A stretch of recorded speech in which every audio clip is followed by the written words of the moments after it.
Hello students, कैसे हैं आप लोग। आई होप आप लोगों की पढ़ाई बहुत अच्छी चल रही होगी। देखिए, सबसे पहले तो आज हम लोग एडीओ की जो है वो क्लासेस शुरू करने वाले हैं। ये क्लासेस सारी एमसीक्यू बेस्ड क्लासेस होंगी, तो आई होप कि ये आपके लिए हेल्पफुल रहेगी। सबसे पहले आप लोगों को जो सिलेबस है वो पता होगा। पाठ्यक्रम में आप लोगों को पढ़ना है जीएस, फिर उसके बाद आप लोगों को पढ़ना है छत्तीसगढ़ का जीएस, जिसे मैं लिख देती हूँ CGGS। ठीक है, एक जीएस आप लोगों को इंडिया लेवल पे पढ़ना है और दूसरा छत्तीसगढ़ के लेवल पे। फिर आप लोगों को पढ़ना है ग्रामीण विकास की जो योजनाएं होती हैं वो एवं पंचायती राज।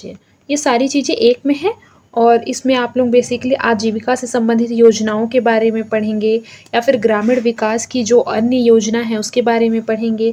फिर चौथा हम डिवाइड कर रहे हैं सामान्य हिंदी, हिंदी लिख देते हैं। ठीक है, ये कुल मिलाकर आपके सिलेबस में एडीओ के आता है। हम लोग जीएस से शुरू कर रहे हैं, इंडिया के जीएस से, जो सारे एमसीक्यू सॉल्व होंगे इसमें। ठीक है, मैं पूरी कोशिश करूंगी कि जो ऑप्शंस दिए हुए हैं सारे ऑप्शंस को भी मैं बताते हुए चलूं, क्योंकि कई बार आप देखते हैं कि एक ही अगर एमसीक्यूज हम सॉल्व करें और उसको अच्छे से ऑप्शन को एनालाइज करके सॉल्व करेंगे तो कई बार हमारा एक क्वेश्चन से 4 क्वेश्चन रेडी हो जाता है। तो हम अगर 50 क्वेश्चन भी पढ़ रहे हैं तो 50 क्वेश्चन में हमारा 200 क्वेश्चन जो है वो तैयार हो जाता है। तो कोशिश ऐसे ही करने वाले हैं।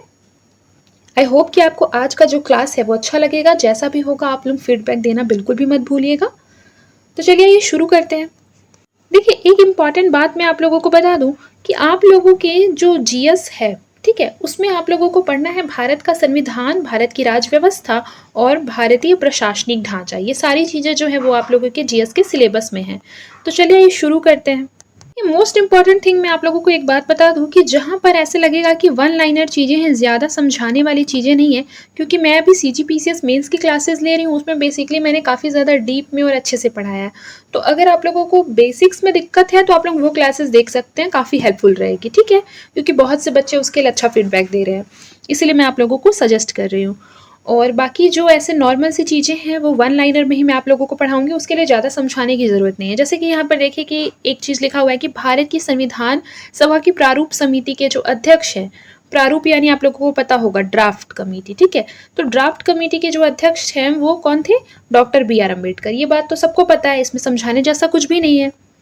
फिर आगे देखिए, आगे लिखा है कि किस एक्ट ने मुसलमानों के लिए अलग मतदाताओं यानी सामुदायिक प्रतिरूप की पेशकश की थी। तो हम लोगों को पता है कि 1909, जिसे कि आप क्या कहते हैं, मार्ले मिंटो एक्ट कहते हैं, उसके द्वारा सबसे पहली बार मुसलमानों के लिए जो है वो अलग से मतदाताओं की पेशकश की गई थी। याद रखिएगा इस बात को।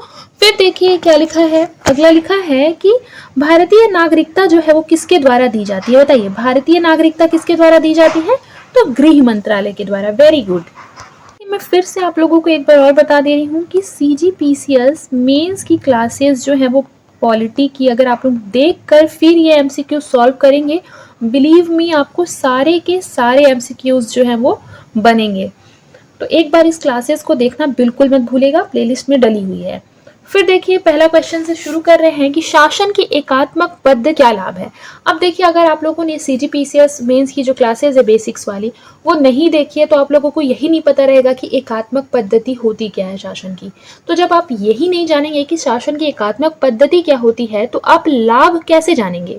यानी कि अगर मैं बता भी दूं कि जो उसका लाभ है वो है दृढ़ राज्य यानी स्ट्रॉन्ग बेसिकली स्टेट, तो अगर मैं ये चीज़ें आपको बताती हूँ तो आप अगर इसको रट भी लेंगे तो वो आपके किसी काम के नहीं आएंगे, क्योंकि अगर मान लीजिए दूसरा क्वेश्चन आएगा इसी पैटर्न पे तो वो आप गलत कर देंगे, क्योंकि आप लोगों ने तो रटा था कि एकात्मक पद्धति की क्या विशेषता होती है, दृढ़ राज्य। तो इसीलिए बेसिक्स स्ट्रॉन्ग होना बहुत जरूरी है। आप लोगों को पता होना चाहिए कि शासन की एकात्मक पद्धति एक्चुअली में क्या होती है। तो देखिए, शासन की जो एकात्मक पद्धति उसे कहते हैं यूनिटरी सिस्टम ऑफ गवर्नमेंट। यह बेसिकली वह शासन व्यवस्था होती है जहाँ पे संपूर्ण सत्ता क्या हो जाती है, केंद्र सरकार में निहित होती है और राज्यों को केवल वही कार्य करने होते हैं जो कि उन्हें कौन सौंपता है, सेंटर सौंपती है। इस चीज को याद रखिएगा।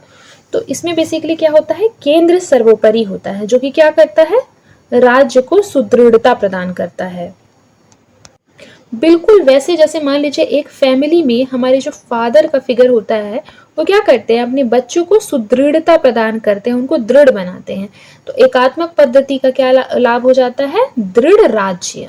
अधिक अनुकूलनशीलता, ये बात बहुत ज़्यादा एक्सट्रीम है, ऐसा कुछ नहीं है। जनता द्वारा अधिक सहभागिता, ये भी गलत है।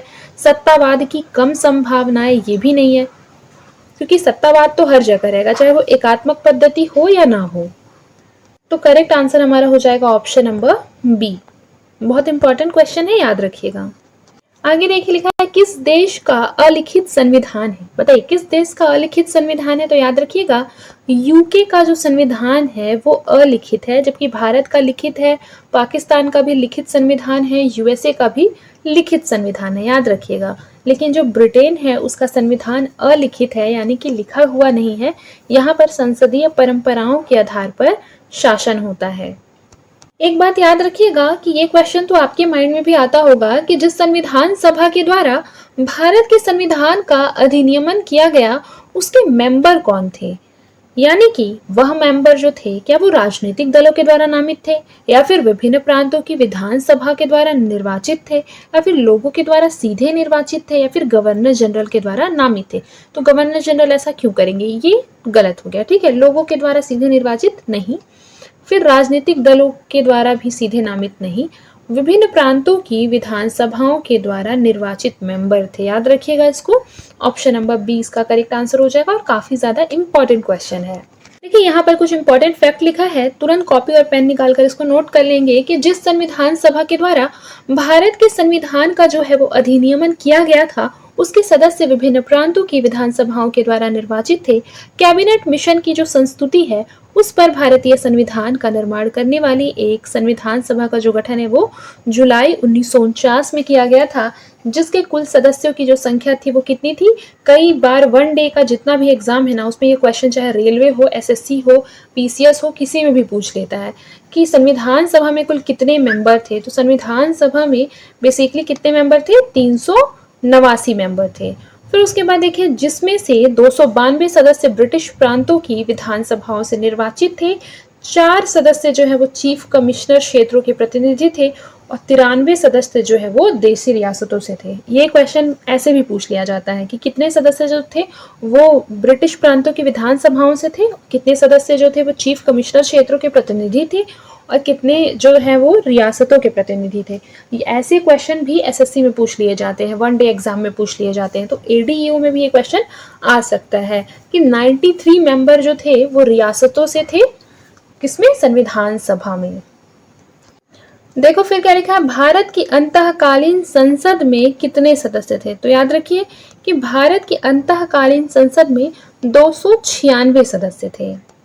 एक चीज याद रखिएगा, अंतःकालीन संसद को ही हम बोलते हैं अंतरिम संसद। क्या बोलते हैं, अंतरिम संसद। अंतरिम संसद क्या होती है, अगर आपके दिमाग में ये क्वेश्चन है तो काफी अच्छा क्वेश्चन है आपका। देखिए अंतरिम संसद जो है उस संसद को कहते हैं जो स्थायी संसद के चुनाव होने तक क्या करती है, अस्थायी रूप से कार्य करती है। यानी कि जब तक बेसिकली भारत में संसद जो है वो नहीं आई थी उस टाइम इंटरिम संसद जो है वो बनाई गई थी। और अंतरिम संसद में कितने मेंबर थे, 296 मेंबर थे। याद रखिएगा कि ये स्थायी संसद के चुनाव होने तक अस्थायी रूप से कार्य करती है। यह आमतौर पर तब गठित होती है जब देश में क्या होता है, पहली बार लोकतांत्रिक प्रणाली लागू की जा रही हो। तो जब पहली बार लागू की जा रही थी लोकतांत्रिक प्रणाली, उससे पहले कार्य को सुचारू रूप से करने के लिए, अस्थायी रूप से करने के लिए अस्थायी रूप से संसद का गठन किया गया था। उसमें 296 मेंबर थी, याद रखिएगा इस चीज को। और उस टाइम पे क्या हो रहा था, संविधान निर्माण की जो प्रक्रिया है वो चल रही थी। आई होप कि आप लोगों को समझ में आ गया होगा। फिर देखिए प्रथम केंद्रीय विधानसभा का जो गठन है वो कब किया गया था। तो याद रखिएगा कि प्रथम केंद्रीय विधानसभा का जो गठन है वो 1921 में किया गया था। देखिए भारत सरकार अधिनियम 1919 के तहत प्रथम केंद्रीय विधानसभा का जो गठन है वो 1921 में किया गया। इसके जो प्रथम अध्यक्ष थे वो थे फ्रेडरिक व्हाइट, ये जबकि दूसरे अध्यक्ष जो थे वो स्वराज पार्टी के विट्ठल भाई पटेल थे। इस चीज को अच्छे से याद रखिएगा। और मान लीजिए क्वेश्चन ये आ जाता कि प्रथम केंद्रीय विधानसभा का गठन कौन से एक्ट के तहत किया गया था। तो याद रखिए भारत सरकार अधिनियम 1919 के तहत, जिसे क्या बोलते हैं बताइए, मॉन्टेग्यू चेम्सफोर्ड अधिनियम। फिर ये भी एक बहुत इंपॉर्टेंट क्वेश्चन है, इसको भी इंपॉर्टेंट मार्क कर लीजिए कि भारत की संविधान सभा किसके कहने पर बनाई गई थी? तो कैबिनेट मिशन के कहने पर बनाई गई थी। और आप लोगों को ये याद होना चाहिए कि जो कैबिनेट मिशन है वो 1946 में आई थी, याद रखिएगा इस बात को। फिर ये भी एक बहुत महत्वपूर्ण क्वेश्चन है। इस तरीके के क्वेश्चन जब आते हैं ना तो हम ना कहीं एक्ट वाले क्वेश्चन में कंफ्यूज हो जाते हैं कि कौन सा एक्ट होगा और कौन सा नहीं होगा। तो याद रखिएगा कि किस अधिनियम में नियंत्रक महालेखा परीक्षक यानी कि CAG के बारे में उसका जो पद है उसका सुझाव दिया गया था। तो याद रखिएगा 1919 का जो अधिनियम था उसके तहत जो है CAG के पद का जो है सुझाव दिया गया था। एक एडिशनल फैक्ट जो है आप लोग नोट कर लीजिए कि जो CAG का पद है, ठीक है, नियंत्रक महालेखा परीक्षक का जो पद है वो भारतीय संविधान के आर्टिकल नंबर 148 में उसका वर्णन है। और 148 से लेकर 151 तक जो है वो आपको CAG के बारे में ही प्रावधान देखने को मिलेंगे, याद रखिएगा। लेकिन बेसिकली CAG की जो पद की स्थापना की बात करता है वो आर्टिकल नंबर 148 करता है। आप लोगों को ये भी पता होना चाहिए कि जो CAG हैं उनकी नियुक्ति कौन करते हैं? राष्ट्रपति करते हैं, इस बात को मत भूलिएगा। बाकी 149 जो है आर्टिकल नंबर, उसमें कहीं ना कहीं CAG के जो कर्तव्य हैं, जो अधिकार हैं, उनका वर्णन है। 150 में बेसिकली यह बताया गया है कि भारत और उसके राज्यों के खातों के रख रखाव का जो रूप है वो कौन तय करेंगे? राष्ट्रपति तय करेंगे। लेकिन सलाह कौन देगा? तो सलाह जो है वो CAG देंगे, यानी नियंत्रक महालेखा परीक्षक। और आर्टिकल नंबर 151 की बात करें तो इसमें यह प्रावधान किया गया है कि जो CAG है उनके द्वारा तैयार की गई जो लेखा रिपोर्ट है वो राष्ट्रपति और राज्यपाल को सौंपी जाएंगी। याद रखिएगा CAG जो है वो राज्यपाल या फिर राष्ट्रपति को सौंपेंगे अपनी रिपोर्ट, और उसके बाद ये राष्ट्रपति और राज्यपाल का दायित्व है कि वह इसे क्या करें? संसद या फिर विधानसभा में प्रस्तुत करें। इतना आपको CAG के बारे में मोटा मोटी जानना है, ठीक है। आगे देखिए, भारत की संविधान सभा का अध्यक्ष कौन था? तो डॉक्टर BN राव, ये तो मैंने पहले ही बता दिया है। फिर उसके पश्चात देखिए, सॉरी, डॉक्टर BN राव ये नहीं है, ठीक है, ये गलत है। ये प्रारूप समिति के अध्यक्ष, ये तो मैंने पहला ही क्वेश्चन पढ़ाया था, प्रारूप समिति के अध्यक्ष। बाकी संविधान सभा का अध्यक्ष पूछेगा तो वो कौन थे? डॉक्टर राजेंद्र प्रसाद। देखिए यहाँ पर लिखा भी है कि संविधान सभा की जो अध्यक्ष है डॉक्टर राजेंद्र प्रसाद थे।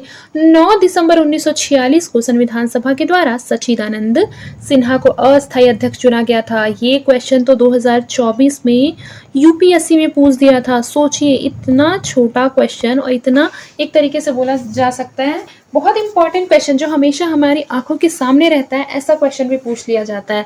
लेकिन कई बार क्या होते हैं, हम कंफ्यूजन में गलत आंसर टिक कर देते हैं। फिर देखिए, जबकि 11 दिसंबर 1946 को डॉक्टर राजेंद्र प्रसाद संविधान सभा के स्थायी अध्यक्ष के रूप में निर्वाचित हुए थे।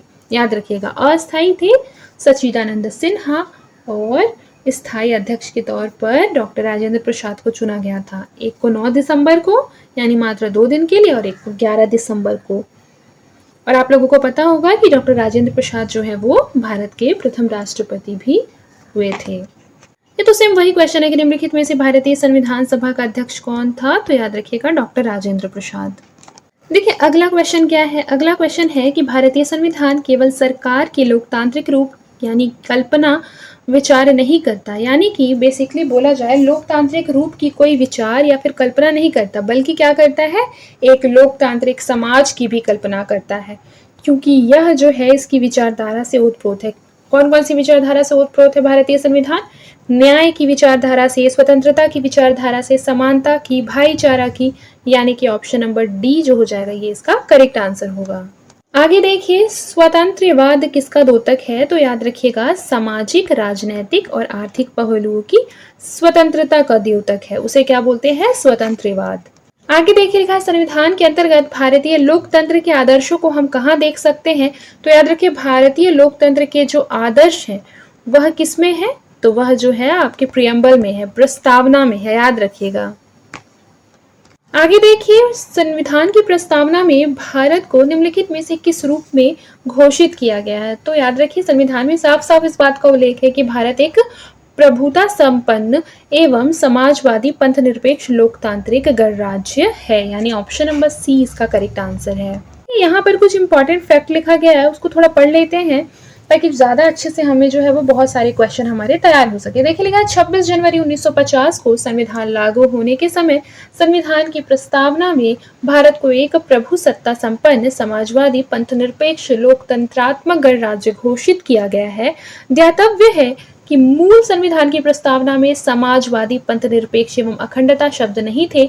इन्हें तत्कालीन प्रधानमंत्री इंदिरा गांधी के द्वारा गठित सरदार स्वर्ण सिंह समिति की सिफारिश पर किए गए 42वें संविधान संशोधन 1976 के द्वारा प्रस्तावना में जोड़ा गया था। सबसे इंपॉर्टेंट है कि कौन सा अमेंडमेंट एक्ट था, 42nd, और 1976 याद रखना है। और कौन सी समिति थी, सरदार स्वर्ण सिंह समिति। तीन चीजें यहाँ पे बहुत इंपॉर्टेंट है। तो एक क्वेश्चन के साथ साथ यहाँ पर हमारा जो है वो 4 क्वेश्चन तैयार हो गया। एक ये भी तो है 26 जनवरी 1950 को संविधान लागू हुआ था। आगे देखिए संविधान की प्रस्तावना में भारत को क्या कहा गया है, सर्वसत्ताधारी समाजवादी धर्मनिरपेक्ष लोकतांत्रिक गणराज्य, ऑप्शन नंबर डी। आगे देखिए संविधान बनाते समय निम्नलिखित में से कौन सा आदर्श प्रस्तावना में शामिल नहीं किया गया था। तो याद रखिएगा कि संविधान बनाते समय यानी मूल रूप से वो संविधान में इसमें से क्या शामिल नहीं था, समाजवादी। समाजवादी को 42nd अमेंडमेंट एक्ट के द्वारा 1976 में जोड़ा गया था। याद रखिएगा समाजवादी मूल रूप से जो थे वो प्रस्तावना में नहीं थे। इसके अतिरिक्त स्वतंत्रता, समता और न्याय जो थे वो मूल संविधान में उपस्थित थे। इसके अतिरिक्त अगला इंपॉर्टेंट क्वेश्चन है कि लोकप्रिय प्रभु सत्ता क्या है। सत्ता का अर्थ एक ऐसी शासन पद्धति से है जिसमें जनता अपने प्रतिनिधियों के माध्यम से क्या करती है, शासन करती है। यानी कि ऐसी शासन व्यवस्था में जनता को अपने प्रतिनिधियों को चुनने का, समय समय पर परिवर्तित करने का राइट होता है, अधिकार होता है। इस शासन प्रणाली का जो विकास है वो सामाजिक समझौता सिद्धांत के आधार पर हुआ है, यह भी याद रखना है। ठीक है, देखिए अगला क्वेश्चन देखिए क्या लिखा है कि भारत पूर्ण संप्रभु लोकतांत्रिक गणराज्य कब बना। तो ये बना था 26 नवंबर 1949 को, कंफ्यूज नहीं होना है। ठीक है, 26 नवंबर 1949 को भारत जो है वो पूर्ण संप्रभु लोकतांत्रिक गणराज्य बना। अब देखिए क्या लिखा है, 26 नवंबर 1949 को भारत पूर्ण संप्रभु लोकतांत्रिक गणराज्य बना था क्योंकि संविधान सभा के द्वारा संविधान की उद्देशिका या फिर प्रस्तावना को 26 नवंबर 1949 को अंगीकृत, अधिनियमित एवं आत्मर्पित किया गया था। याद रखिएगा इस बात को, प्रस्तावना को जिस दिन अंगीकृत किया गया उसी दिन भारत जो है वो पूर्ण संप्रभु लोकतांत्रिक गणतंत्र बन गया था। देखिए लिखा है संविधान के कुछ अनुच्छेदों को तत्काल लागू कर दिया गया जबकि शेष को जो है वो 26 जनवरी 1950 को लागू किया गया था, लेकिन बहुत सारे को कब कर दिया गया था, 26 नवंबर के दिन। आगे देखिए संविधान की जो प्रस्तावना है उसका संशोधन कितनी बार किया गया है। तो याद रखिए अभी तक वर्तमान में एक बार ही जो है वो प्रियम्बल में संशोधन किया गया है, 1976 में। याद रखना है 42वें जो है वो संविधान संशोधन के द्वारा। आगे देखिए भारतीय संविधान की प्रस्तावना में निम्नलिखित में से किस अभिव्यक्ति का जो प्रयोग है वो नहीं किया गया है। तो संघीय का जो प्रयोग है वो नहीं किया गया है, याद रखिएगा इस चीज को। बाकी सर्वसत्ताधारी लोकतंत्रीय गणराज्य का किया है, समाजवादी का किया है और धर्मनिरपेक्ष का किया है। अगला क्वेश्चन देखिए हमारे संविधान की प्रस्तावना में उल्लेखित नहीं है। तो याद रखिएगा हमारे संविधान की जो प्रस्तावना है उसमें किस चीज का उल्लेख नहीं है, वयस्क मताधिकार का उल्लेख प्रस्तावना में नहीं किया गया है। इसके अतिरिक्त न्याय का किया गया है, भ्रातृत्व का भी किया गया है, प्रतिष्ठा की समानता का किया गया है, लेकिन वयस्क मताधिकार का नहीं किया गया है। देखिए एक बात याद रखिए कि संविधान के अनुच्छेद 326 में वयस्क मताधिकार के आधार पर लोकसभा और राज्य विधानसभाओं का निर्वाचन होना उल्लेखित है, यानी कि यह कहीं ना कहीं हमारी संवैधानिक अधिकार है। कैसी अधिकार है, संवैधानिक अधिकार है। आगे देखिए संविधान के निर्माताओं के मनोभाव एवं आदर्श प्रतिबिंबित होते हैं प्रियम्बल में, याद रखिएगा इस बात को। देखिए एक इम्पॉर्टेंट फैक्ट यहाँ पर लिखा हुआ है कि भारतीय संविधान की जो उद्देशिका है उसमें संविधान निर्माताओं के मनोभाव और आदर्श प्रतिबिंबित होते हैं। यदि संविधान किसी मंतव्य का स्पष्टीकरण नहीं हो पाए तो उद्देशिका निर्णायक भूमिका का निर्वहन करते हुए मार्गदर्शन करती है। याद रखिए इनरी बेरूबारी यूनियन, जो कि कौन सा मामला है, 1960 का मामला है, बेरूबारी यूनियन मामला। उसमें क्या कहा गया था कि प्रस्तावना संविधान के निर्माताओं के आशय को स्पष्ट करने वाली कुंजी है। आगे देखिए, भारतीय संविधान में संघीय शब्द का प्रयोग कहाँ पर हुआ है? तो संविधान में कहीं भी भारतीय मतलब भारतीय संविधान में कहीं पर भी संघीय शब्द का प्रयोग जो है वो नहीं हुआ है, याद रखिएगा इस बात को। देखिए, इसमें लिखा है भारतीय संविधान में संघ शब्द के स्थान पर अनुच्छेद 1 के अंतर्गत राज्यों का संघ शब्द का प्रयोग किया गया है, याद रखिएगा, दोनों में डिफरेंस है। आगे देखिए, भारत के संविधान में भारत को किस रूप में वर्णित किया गया है? तो भारत को राज्यों के संघ के रूप में वर्णित किया गया है आर्टिकल नंबर 1 क्लॉज 1 में। फिर देखिए, भारतीय संविधान के अनुच्छेद 1 में यह घोषणा की गई है कि इंडिया अर्थात भारत राज्यों का संघ है। आगे देखिए, संविधान के अनुच्छेद 1 में भारत को क्या कहा गया है? तो याद रखिए, राज्यों का संघ। आगे देखिए, शक्तियों का विभाजन, स्वतंत्र न्यायपालिका किसकी दो महत्वपूर्ण विशेषताएं हैं? तो याद रखिए, सरकार का संघीय स्वरूप की महत्वपूर्ण विशेषताएं हैं शक्तियों का विभाजन और स्वतंत्र न्यायपालिका। देखिए, इसको पढ़ लेते हैं, बातें थोड़ी और क्लियर हो जाएंगी कि संघ और राज्यों के बीच शक्तियों का जो विभाजन है वो संघात्मक संविधान का मूल तत्व है। यह विभाजन प्रायः एक संविधान के द्वारा किया जाता है जो कि देश की सर्वोच्च विधि होती है, यानी कानून होती है, जो कि सरकारों की शक्तियों का जो विभाजन है एक लिखित संविधान के द्वारा होता है। किसके द्वारा होता है? लिखित संविधान के द्वारा। आप लोगों को पता है कि भारतीय संविधान जो है एक लिखित संविधान है, जिससे विभिन्न सरकारें एक दूसरे के कार्य क्षेत्र में हस्तक्षेप न करें। इसके लिए एक ऐसी संस्था की आवश्यकता होती है जो स्वतंत्र एवं निष्पक्ष होकर केंद्रीय एवं राज्य सरकारों के बीच विवादों को निष्पक्षता से क्या कर सके? निपटा सके। देखिए, लिखा है कि भारत में संघ राज्य क्षेत्रों की संख्या कितनी है? तो वर्तमान के हिसाब से पढ़ेंगे, इसमें पुराना डेटा लिखा है, वर्तमान में 8 है, याद रखिएगा। फिर देखिए, भारत में कितने राज्य हैं? तो भारत में कितने राज्य हैं वर्तमान डेटा के हिसाब से? 28, याद रखिएगा, 28 और 8, ठीक है, 8 जिसमें है संघ राज्य क्षेत्र, 28 राज्य हैं। आगे देखिए, लक्षद्वीप, मिनिकॉय और अमीन दीवी द्वीप का नाम बदलकर लक्षद्वीप किस वर्ष में संसदीय अधिनियम के द्वारा किया गया था? तो 1973 में, याद रखिएगा इस बात को, 1973 में लक्षद्वीप जो है मतलब लक्षद्वीप, मिनिकॉय और अमीन द्वीप का नाम बदलकर लक्षद्वीप कर दिया गया था। आगे देखिए, संघ राज्य क्षेत्र में निम्नलिखित में से कौन शामिल नहीं है? तो याद रखिए, वर्तमान में ये भी शामिल है, ये भी शामिल है, ये चारों ही शामिल है वर्तमान में। और अनुच्छेद 370 का विशेष दर्जा क्या कर दिया गया है? हटा दिया गया है। देखिए, यहाँ इंपॉर्टेंट क्वेश्चन है कि 1956 में राज्यों का पुनर्गठन करने से 14 राज्य और 6 संघ राज्य क्षेत्र बने थे, याद रखना इस बात को, ठीक है, 14 राज्य और 6 संघ राज्य क्षेत्र। देखिए, 14 राज्य जो है वो आंध्र प्रदेश, असम, बिहार, मुंबई, केरल, मध्य प्रदेश, मद्रास, मैसूर, उड़ीसा, पंजाब, राजस्थान, उत्तर प्रदेश, पश्चिम बंगाल, जम्मू कश्मीर, और 6 संघ में दिल्ली, हिमाचल प्रदेश, मणिपुर, त्रिपुरा, अंडमान एवं निकोबार द्वीप समूह और लक्षद्वीप। देखिए, लिखा है कौन सा राजनीतिक अधिकार नहीं है? तो जीवन का अधिकार जो है एक राजनीतिक अधिकार नहीं है। यहाँ पर एक क्वेश्चन है कि निम्नलिखित में से किस सन में भारतीय नागरिकों के मौलिक कर्तव्य संविधान में शामिल किए गए? तो आप लोगों को पता है आर्टिकल नंबर 51A जोड़कर किया गया था, ये 1976 में 42nd अमेंडमेंट एक्ट के द्वारा। आई होप कि आपको आज की क्लास जो है समझ में आई होगी। अगर आप मुझे अच्छा फीडबैक देते हैं या फिर आप लोगों का रेस्पॉन्स सही होता है तो मैं आगे जो क्लास है वो कंटिन्यू करूंगी। आज के लिए बस इतना ही, मिलते हैं नेक्स्ट क्लास में, तब तक के लिए अपना ख्याल रखें और मन लगाकर पढ़ाई करते रहें।